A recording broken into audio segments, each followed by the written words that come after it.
everyone, welcome to the Power Within podcast. My name is Trevor Evers, I'm your host. And in this episode, I have a great guest. Her name is Dinara from Advanced Conversational Hypnosis. And I met Dinara through Facebook, and I know she also attended the Irish Hypnotherapy Conference a couple of weeks ago, the same as myself. And I'm delighted to have her on the podcast here today. Dinara, how are you? It's great to have you Hi, on the podcast. Trevor. Thank you very much for inviting me. It's a pleasure to be here, definitely. And yeah, Irish Hypnotherapy Conference was really, I enjoyed it. Like a lot of networking and meeting people, meeting all the amazing hypnotherapists, and yeah, finding out what everyone's doing. Yeah, it's great for networking, isn't it? It really is. But I suppose to kick off, and as I mentioned, that I connected with you on Facebook because I had been watching your videos and your output on social media, and all of it has really resonated with me and find it so interesting. And so I reached out to you to see would you come on the podcast, and I'm delighted that you've come on. And thanks for your time here today. So I can't wait to have a deep dive conversation and discussion about the work that you do and about the way that you work and about advanced conversational hypnosis. So would you like to start by telling us about how you got into the work that you're doing and tell us a little bit about your journey? Yeah, of course. Yeah, so it's kind of a bit of a long story, but I'm gonna try to make it shorter than the long. You can long story short. So my background's actually in yeah, my background is actually in civil engineering. So um I finished my master's back in so I'm Lithuanian. So I finished my master's in a technical university in Lithuania, and then I've kind of decided that I wanted. I got a bit bored in Lithuania, it's a bit small, etc. And I decided to emigrate to England, and I've worked in different civil engineering projects like construction, um, big pro like started from small projects, then gradually went to bigger and bigger projects uh, for for a decade and a bit more. And then I've kind of realized that I wasn't sure if I wanted to keep climbing that career ladder because especially on the big projects, when I saw some of the project directors and some of the more senior managers running around with red faces from stress and working weekends and stuff like that, and then just sit out. And I was like, I don't see myself doing that forever. So, and then I thought, you know what? I've I've I've enjoyed this career, and like I thoroughly enjoyed this career until I enjoyed it.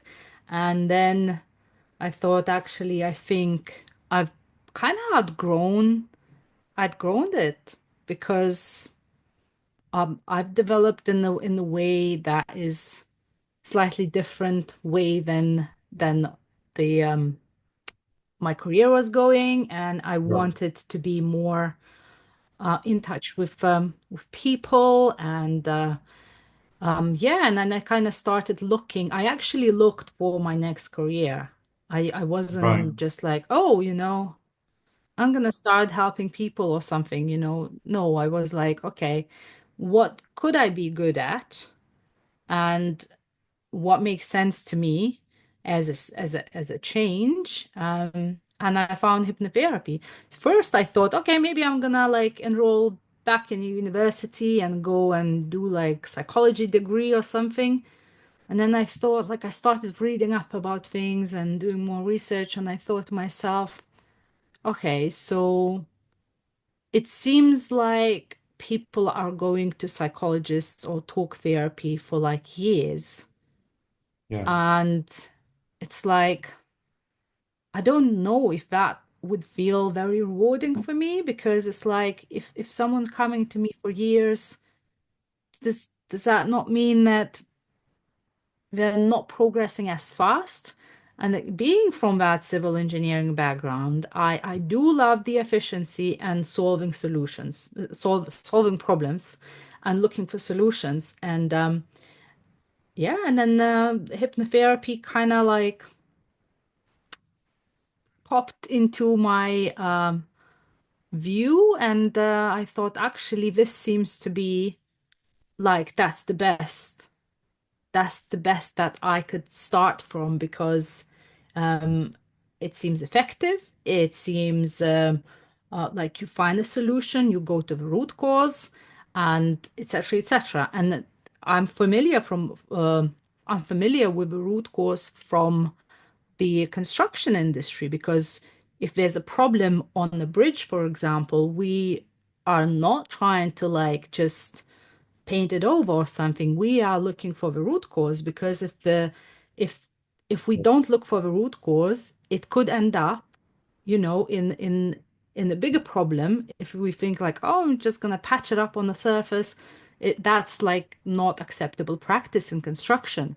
So that really resonated with me, like looking for the root No. cause and actually resolving that I rather think than, you know, I can definitely relate to that because I have a very similar story to yourself. I qualified with my degree in quality management back in 1997. Seems like a lifetime ago. And ended up working for 12 years in the corporate world and as a quality engineer in IT. And my area of expertise was back then process improvement. And the whole theory and the methodology behind it is right first time. So if you have 12 steps in the process, you need to have every step along the way to make sure that it's as effective and productive as possible. Because there are two types of quality and process improvement. There's the the process improvement that I was working in was making sure that every step of the process was correct and all of the different departments were following their procedures. And I was auditing each department against, best practices and things like that, rather than the other quality QA kind of testing, which those departments were kind of like the end product after. Say there's 12 steps in the process and you have the product then at the end, and it was like testing, where then at that point it would be a big cost involved in corrective action. So you'd be testing it, but you know, that's not really for me true quality improvement because it's it's after the fact. And I definitely get that too. This is why when I first got into hypnotherapy, I'm very interested and in getting into the root cause of the problem rather than I suppose putting a plaster on a cut and doing corrective action, because a lot of what we see in the medical establishment is corrective action, right?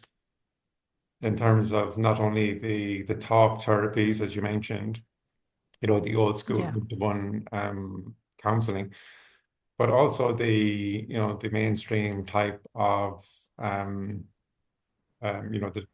treating the symptoms and giving medications that end up in causing more more problems rather than going back and addressing the root cause. So I found that when I'm doing hypnosis and hypnotherapy, it's a great way to go to find the root cause of that program, the source, and remove it completely.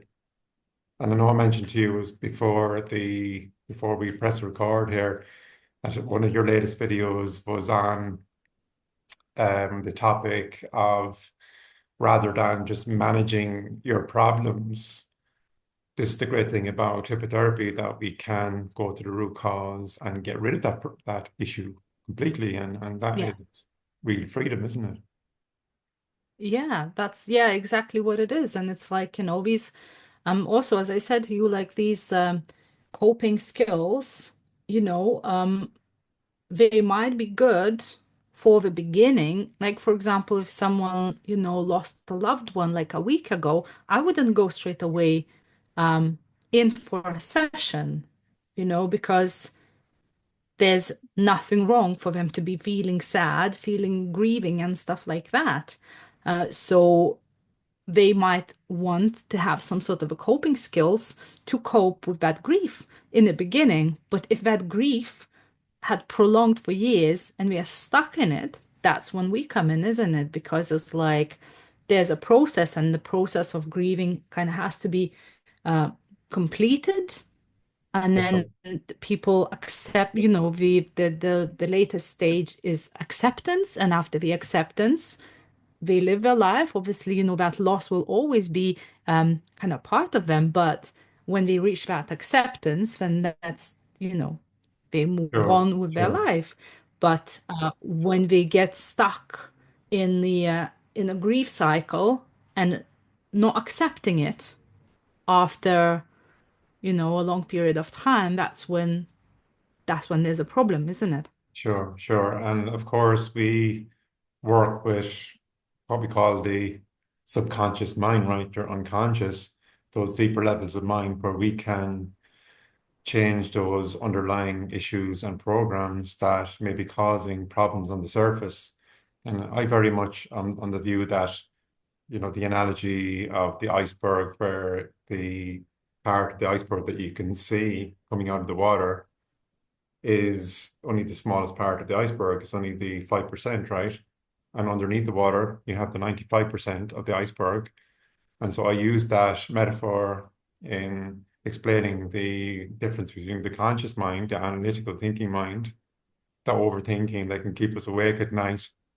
I call it the monkey mind as well, overthinking, pontificating, ruminating, and all of that stuff. And it can sabotage our lives, can't it? And, the 95%, which we work with mainly, right? Which is where, all of our programs run from, like in that kind of computer, that manifests in our habits and our behaviors and our emotions. And I definitely feel that there is, a place for managing, your conscious mind. Obviously we deal with the subconscious mind. It's 95% of it. But, I don't necessarily dismiss if like myself, like I at times, if I think it's appropriate, I will teach tools like mindfulness, because I think it's a good tool to be able to manage your conscious mind, your thoughts and your emotions in the moment. I think that's important as well, because we have a conscious mind, even though it's like the 5%, but it is important to be able to, manage those thoughts in that moment. And there is tools for doing that. But as you mentioned in your video, it's much more effective to get to the root cause and remove kind of the issues. For most people are trying to kind of manage, yeah, things, their emotions like that. I mean, especially like, yeah, I do have sometimes if a client comes in to me and says, I have, depression, or like I have this and I have that, and they have been told that they are like, if you go to a doctor, and not dissing doctors, there's some great doctors out there, but sometimes through the power of suggestion, if you're told you have some depression, what can happen is that you can feel like you need to manage that for the rest of your life. That there is no Yeah. escape from that. Do you know what I mean? So isn't that something to be to be aware of? Yeah, definitely, because there is, most of the cases, there is some sort of a solution, isn't it? And like all of this having medication. all of your life and stuff like that. I just don't know. Like for stuff like depression, because Sure. that can be resolved. That can be resolved. There is a reason why they are depressed. It's not just like, oh, let's just treat depression, but that's a symptom, isn't it? It is, and I What, think it can what be very dangerous when through the power of suggestion and self-auto-suggestion, we know like the power of that. And if people say to themselves, "Look, I have, depression because the doctor told me," and can identify with that fully, then, hmm through the placebo effect alone and the power of autosuggestion, that can become, your world. That's your reality. You are creating, that self-fulfilling prophecy, if you like. Yeah. And then like so I've had loads of clients like this that they come to me and they're like, "Oh, I think I'm self-sabotaging. I've got the anxiety and I've and then I think I've got trauma and then childhood trauma." And so they have like collected the number of symptoms that they maybe even like have Yeah, seen yeah, somewhere on social media, and then they justify the way they're feeling with them labels. And it takes a little bit of time to untangle this, that it doesn't have to be like that. you know you don't have to feel like this just because you feel like you've labeled yourself as having anxiety. Oh, just because of my anxiety, that's how I feel. And then everything goes to because of my anxiety. But if you don't dig deeper, they just keep repeating that loop in their mind, and everything will be because of that.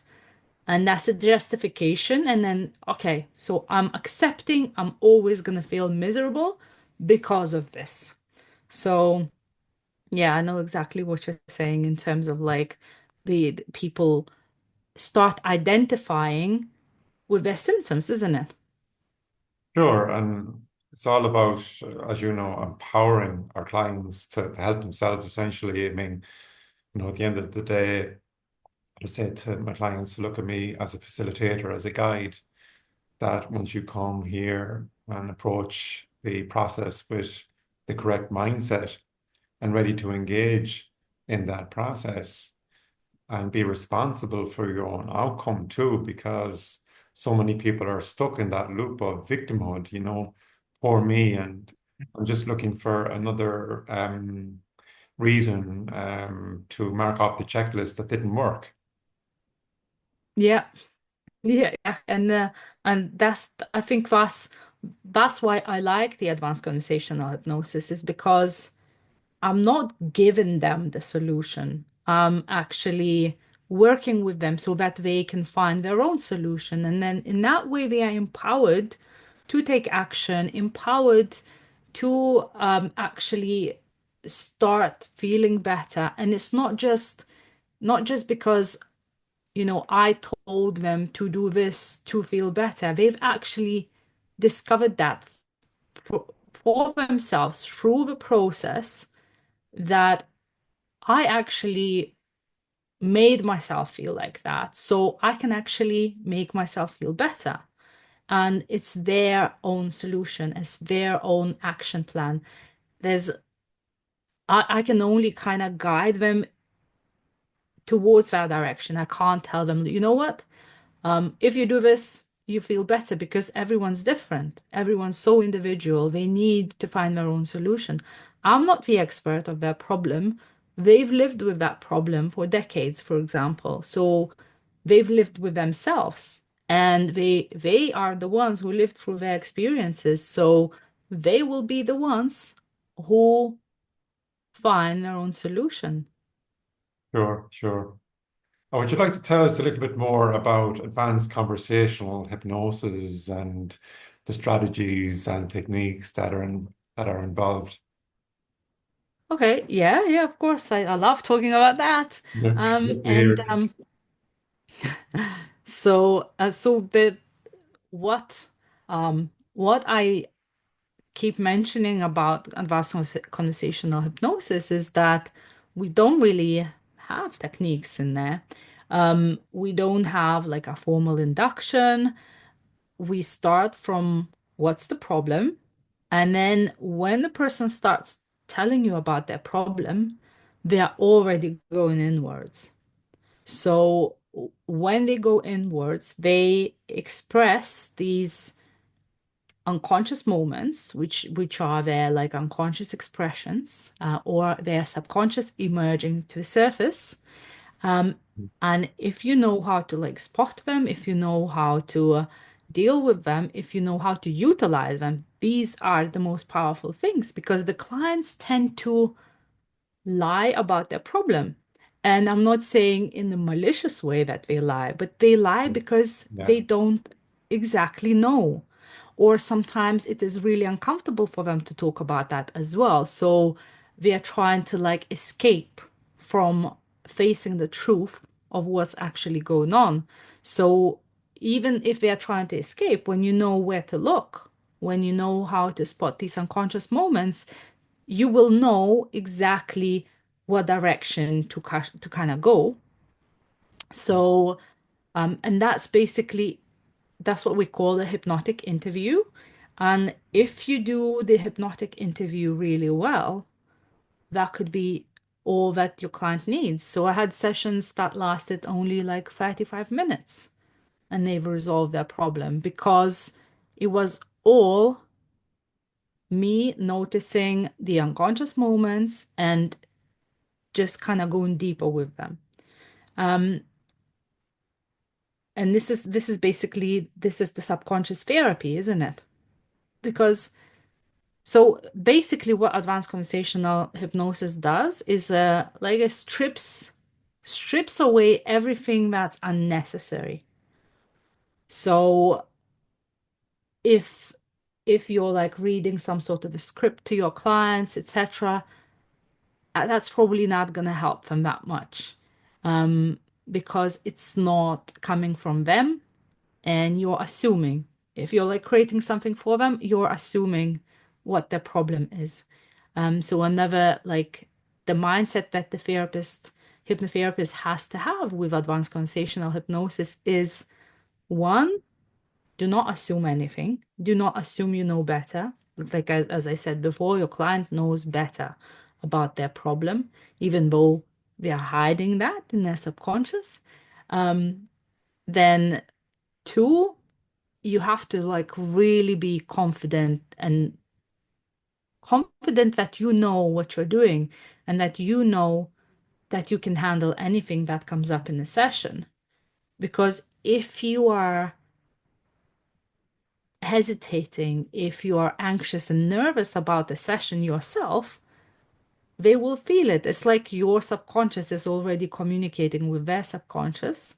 Exactly. And another thing is that you have to be detached from results. Because if you're overly attached from results, what you're going to start doing is you're going to start trying to fix their problem for them. Like, oh, like I just want to tell them this and maybe they're going to be fixed. Or what can I do to fix this quickly? Like, and then you're going to start looking for techniques, whatever. And this, this is when your client also can actually shut down and your session becomes longer because Yeah.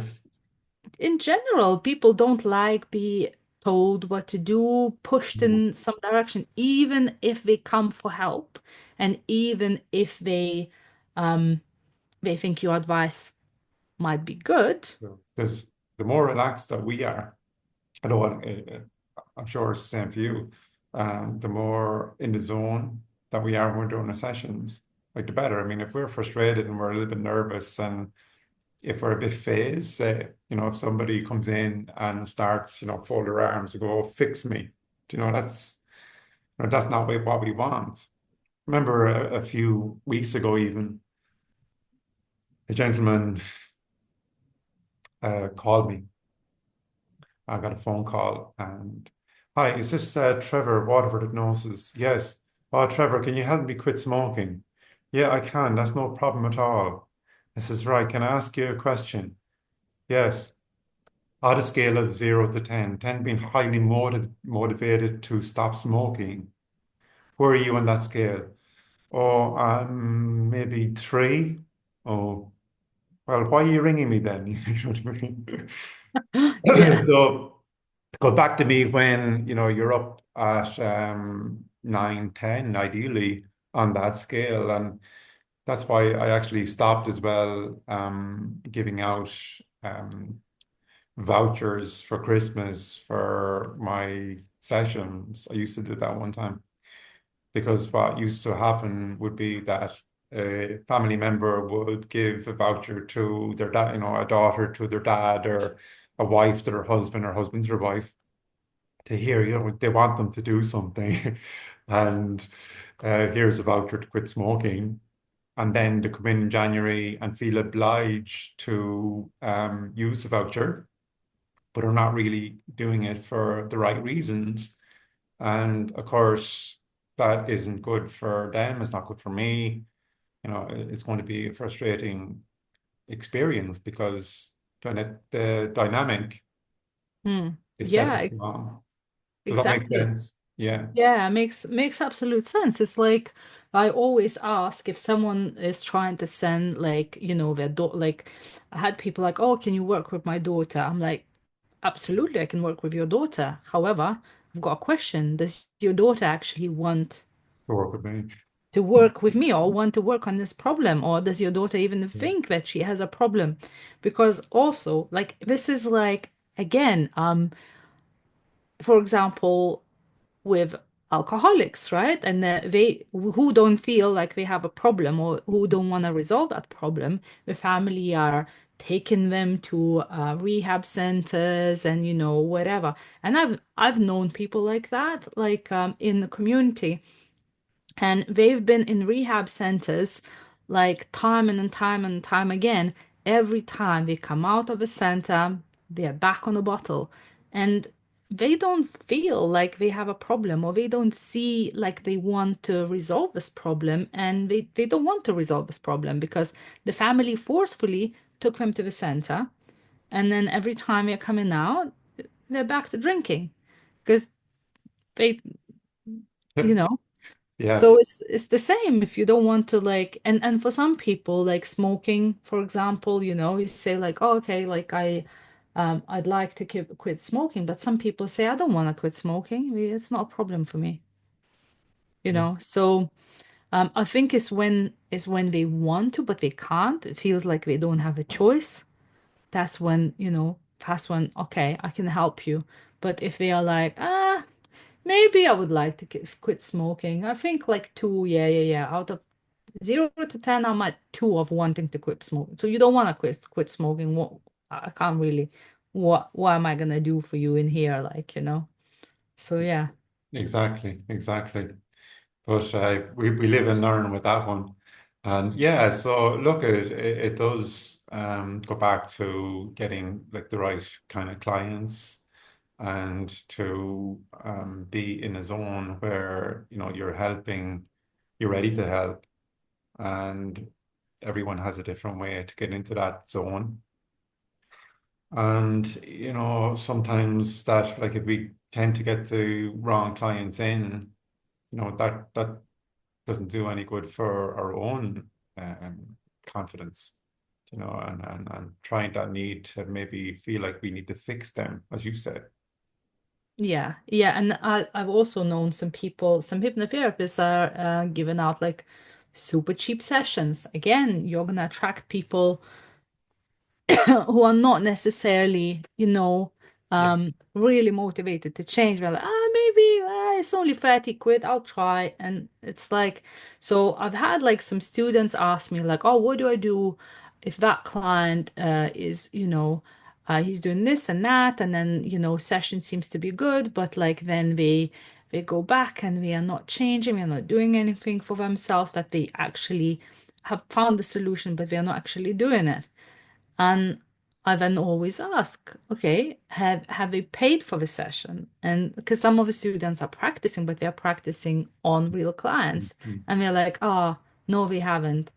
Okay, so that might be a problem because they're just like trying it out, or some people come and they're like, oh, it's cheap. I'm just gonna go and prove myself that I really, really have this problem and I'm not gonna change. So they're already coming with this like, I'm gonna prove that the hypnotherapy doesn't work.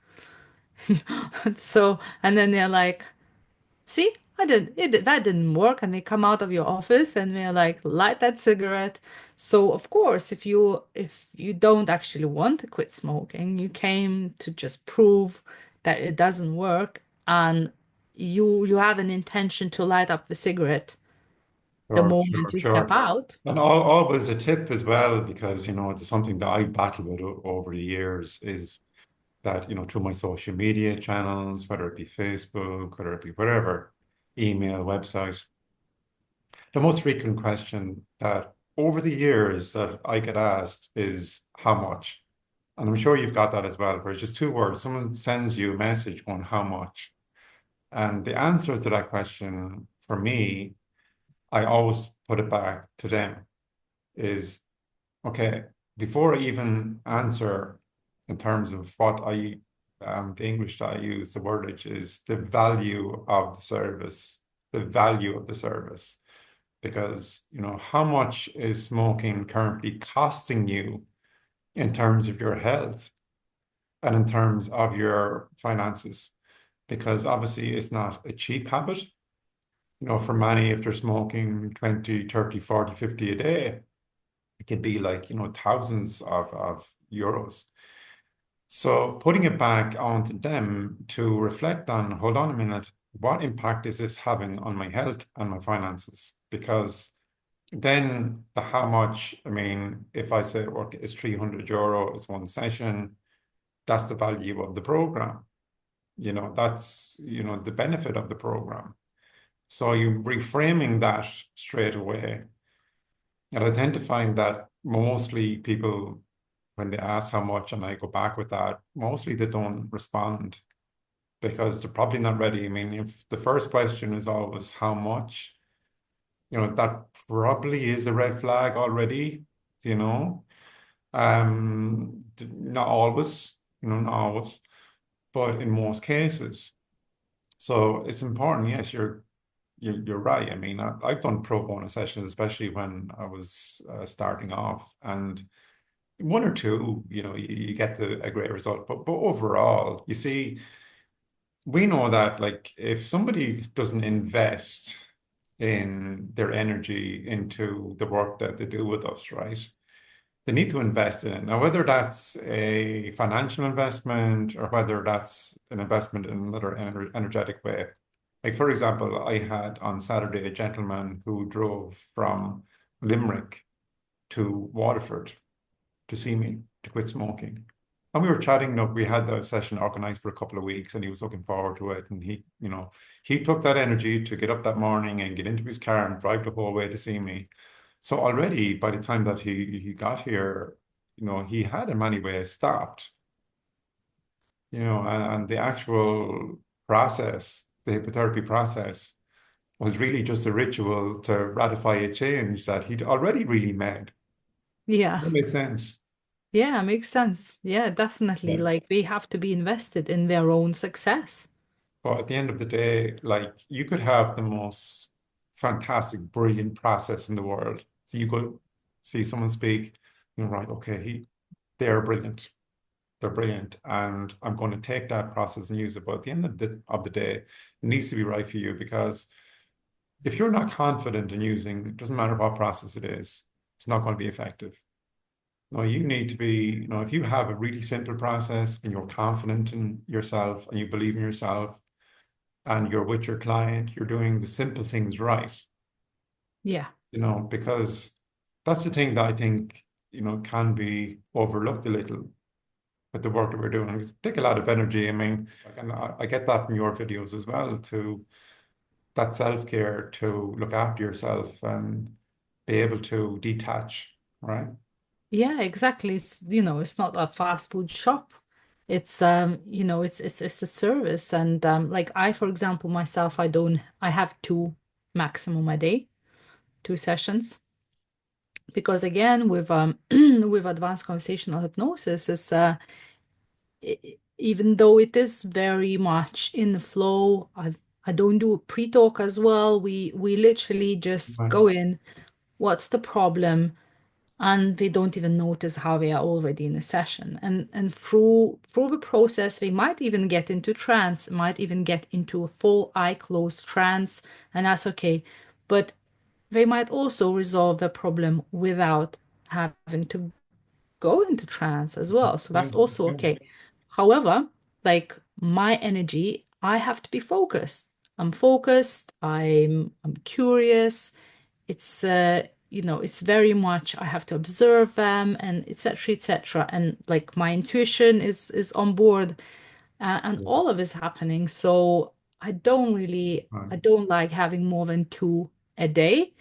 If I have three a day, the one of the sessions have to be not the first session with the new client, if that makes sense. If it's like a second one, if they need a second one, Right.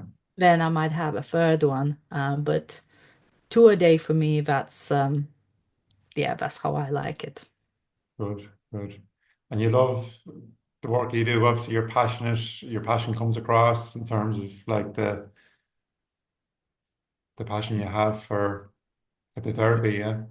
Yeah, well, so I guess when I started hypnotherapy, I really loved everything that I've learned and everything, but I've started from a regression hypnotherapy, which is like based on induction techniques, deepness, suggestions, transformation, whatever you, even if you create it on the spot, your transformation, it's still kind of scripted, still you, even if you put in some words that the client, you know, said to you during the session, like their words, it's still you saying something to them.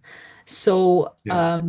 after working with the regression hypnotherapy, I've kind of realized that I just, I don't, I don't feel this being the solution for me. I didn't like the fact that I need to prepare for the session for like, I don't know, it took me sometimes half an hour, sometimes an hour to prepare for a session. I didn't like the fact that I had to take like loads of notes during the session, and note taking would take me out of the connection with the client because when you're taking a note, you're not listening to what they're saying at this moment in time. You're actually, you're writing down what they've just said and you might miss what they're saying now, and you're not actually Yeah. completely focused on your client. And then the Mm. hypnotic audio recordings. Again, people loved my voice. They loved my voice, and they listened to the recordings most of the time. However, I didn't feel that that was necessary again.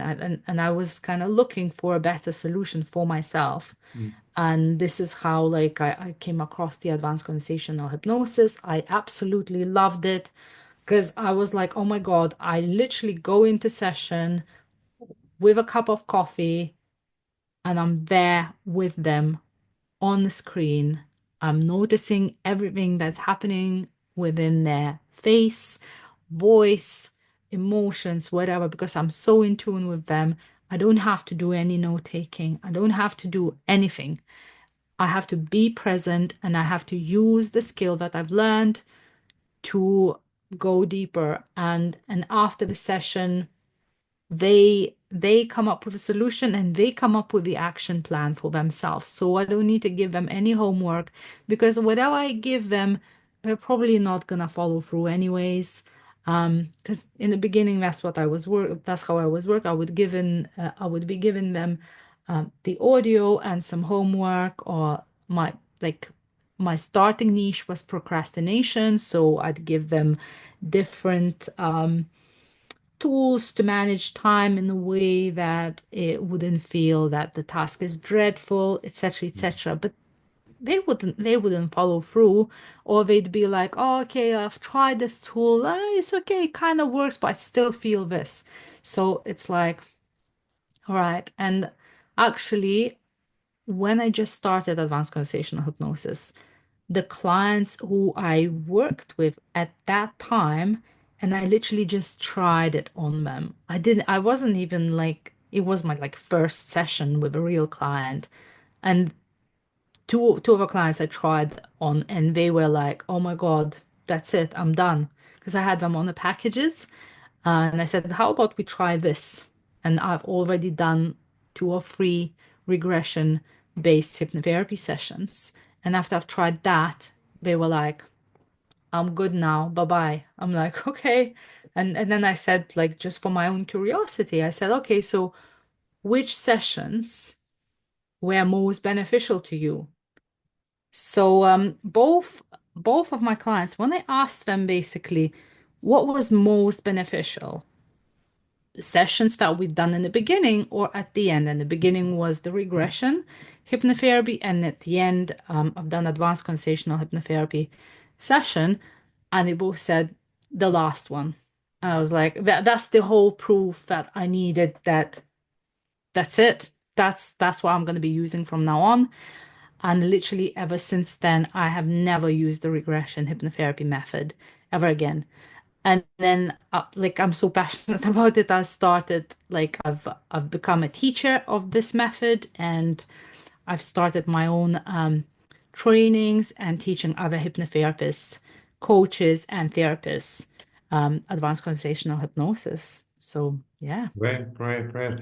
And the thing is, from going to all the conferences and so on, and I've seen so many different speakers make great presentations as to their strategy and their way and what they believe is the right methods to use.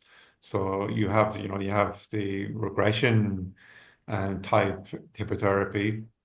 Also, you have, the content-free, type stuff as well, which is kind of the opposite side of that coin. And then, like, you have, something like the conversational hypnosis that you're doing. And my own view is that it depends on the person. I mean, the most important thing is to use whatever strategy that fits your personality and in a way that's right for you. So there's no one strategy that's right or wrong, so to speak. I think there's benefits and so many great things about them all.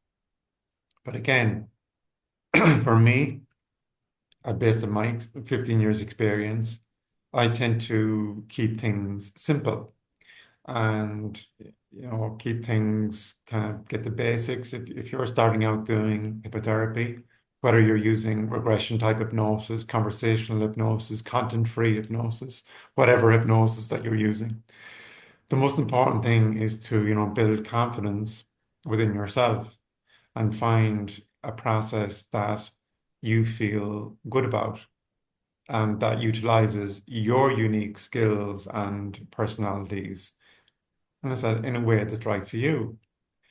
And I tend to, when I go to all these talks and in the conferences and so on, definitely I can learn from everybody and take something from kind of everybody and then integrate that into my own process that I'm using. But as I said, it's very important, especially when you're starting out, to keep things simple. And once you do the simple things right, it's like the foundation of a house. You do the simple things right, you prepare for your sessions, you're focused, you're calm, you're relaxed, you're in the zone with your client. Um, Things that like I feel as though, again, like for me, I like to keep my sessions pretty short, like no more than 90 minutes in duration. Now, I know there's hypnotherapists out there that do longer sessions. I like to do longer sessions. For me, I lose focus after, I find my energy start to drop after that 90 minutes. And my client and myself, from my experience, can get tired and get tired. So I want to be in the zone and keep them like as impactful, keep the energy high because keep the energy high, keep in the zone, and that's the key, I think, when it comes to successful hypnotherapy sessions. And again, even like you mentioned, the audio. like I know hypnotherapists that love doing audios, that do audios and great. For me, and again, this is my own opinion. When I was in the early days doing smoking cessation sessions, back then I would always give a CD. Remember that CD? Or Yes. Oh, flop disk. What is it? A floppy disk? CD. But yeah, I'm old school. I listen to records and CDs, so blah blah blah. But yeah, but now we send on audios, MP3s or whatever. But I would used to give a CD when my client was leaving. And I met a therapist that was doing it for a long time, and he mentioned to me that he doesn't give CDs, and he explained why. Because if you do a really effective smoking cessation session, and your client is leaving, and they are 100%, convinced that they know that they are a non-smoker, why would they need to do anything else? Like, why would they need to listen to a CD when they got home? Are you not giving them a suggestion that the actual session wasn't 100% effective, that you need to do something else as well?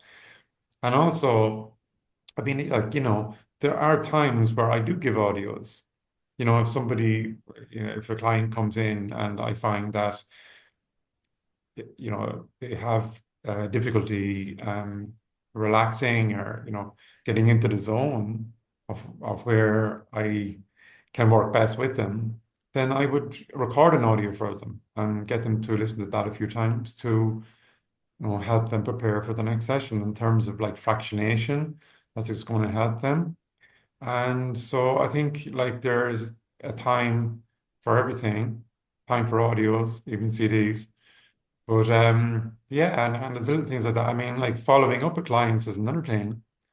I did go to, I forget which talk it was at the conference, that there was one therapist that was like really recommending, you follow up with your clients and you treat it like a business, like, any other business, and follow up with them.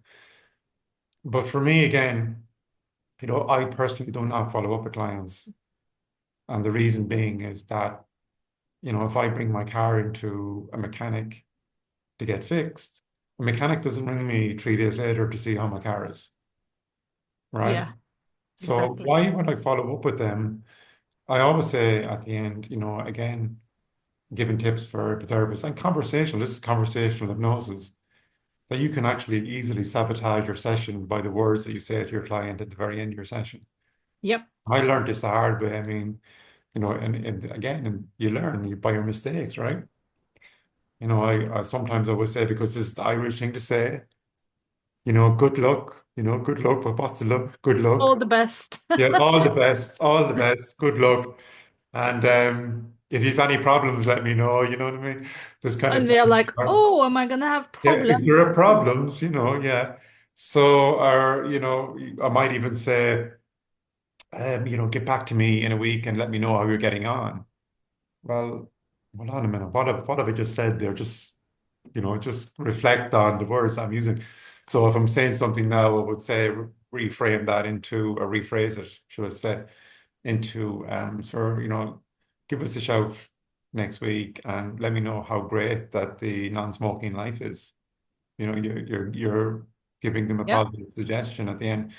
So I think, feel as though like a lot of it is in like conversational hypnosis and the words that we use. And, it's not like anyone watching this that's not a hypnotherapist is watching this might feel it's a little bit manipulative. But look, it's all about, we have our clients' best interests at heart, don't we?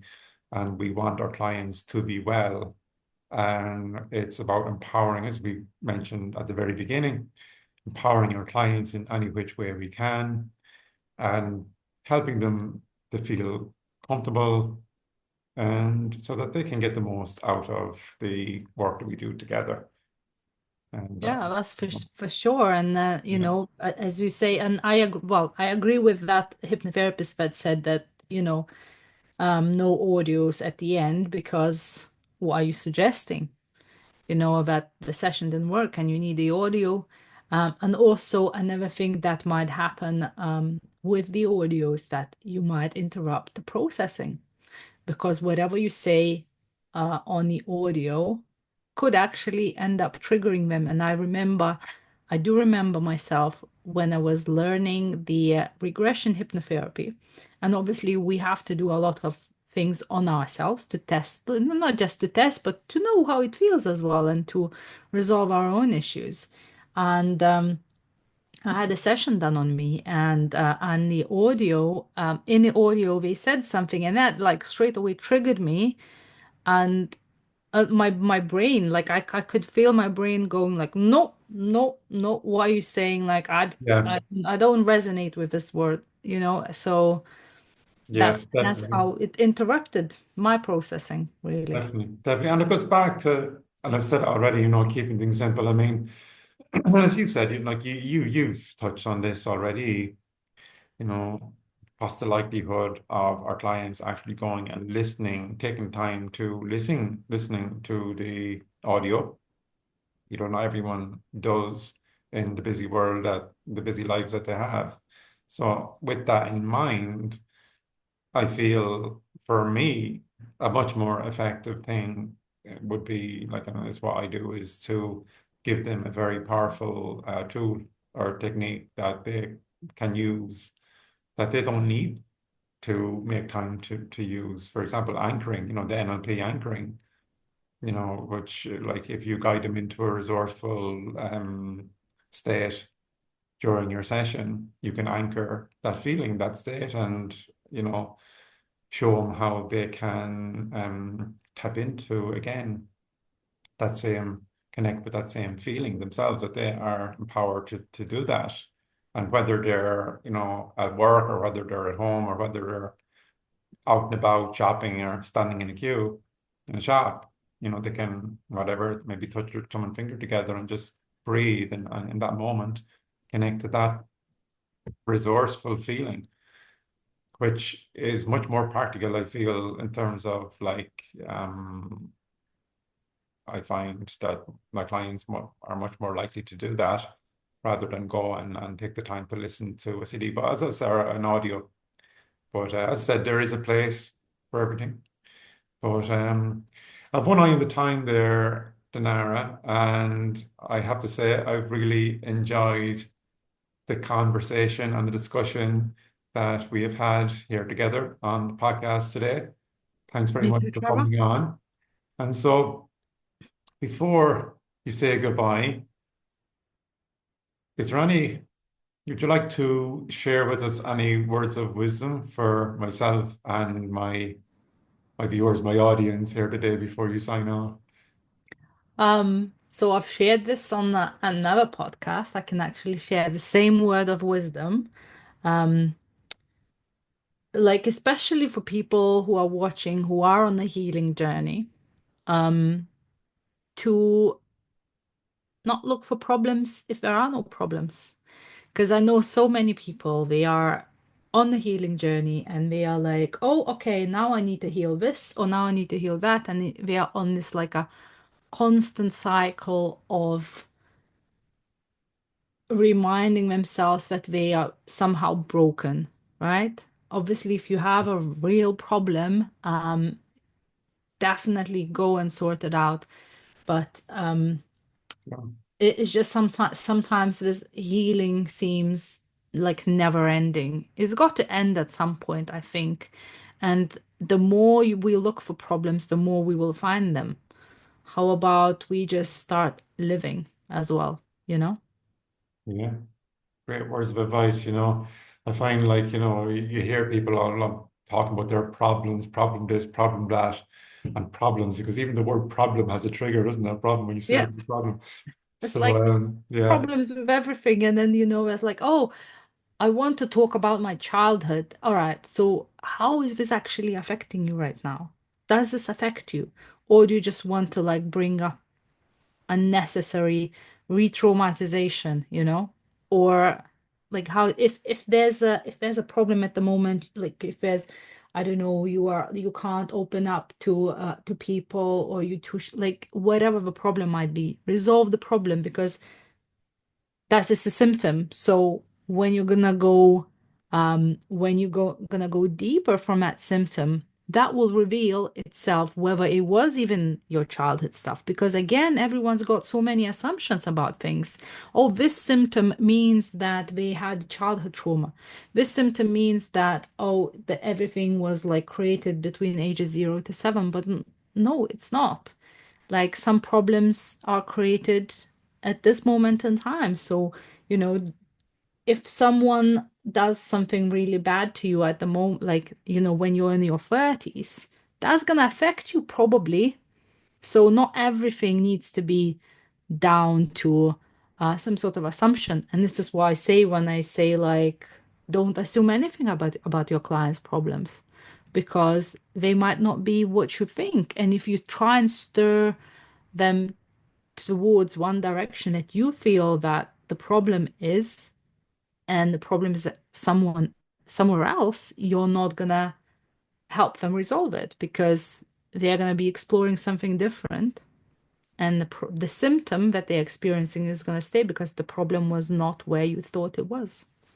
Oh, absolutely, absolutely. And just on one last word on that, from recently, I had a client where it was like set up as a smoking cessation session, a one session. And I quickly discovered that there was a lot more underlying issues going on there, and that it was going to not, in some scenarios, it's just going to take longer because there's more things going on underneath the surface. And just keep that open mind and not impose your process. I mean, it would have been easy for me to continue and plug away with my one process program regardless. But sometimes, you need to be flexible, don't you? In that way, keep an open Yeah, mind. Yeah, absolutely. great stuff. And Dinara, thanks very much for coming on. I really appreciate you taking the time today to come on the Power Within podcast. Is there if anyone wants to contact you, have you a website or anything you would like to share? Yeah, so I'm now reconstructing my website. So the best way to contact me would be on any of the social media platforms, and everywhere I am Dinara Hypnosis Training. So Instagram, Dinara Hypnosis Training, YouTube, Dinara Hypnosis Training, TikTok, Dinara Hypnosis Training. On Facebook, I'm Dinara Skeiryte, but we'll leave it at that. So I Leave think it it's, for Dinara Hypnosis Training, folks. Dinara, thanks yeah. very much. And look, we'll be in touch and stay connected. Thanks again. Thank you, Trevor, for inviting me. I've really enjoyed that. Thank you. Very welcome. Best wishes. So, folks, that time has come again to say goodbye. I hope you've enjoyed the very interesting and dynamic conversation that I've had with Dinara here today. I know I've enjoyed it and I hope you have enjoyed it as well. So, until next time, be good to yourselves, be good to each other, and we shall see you on the next episode of the Power Within podcast. Take care, folks.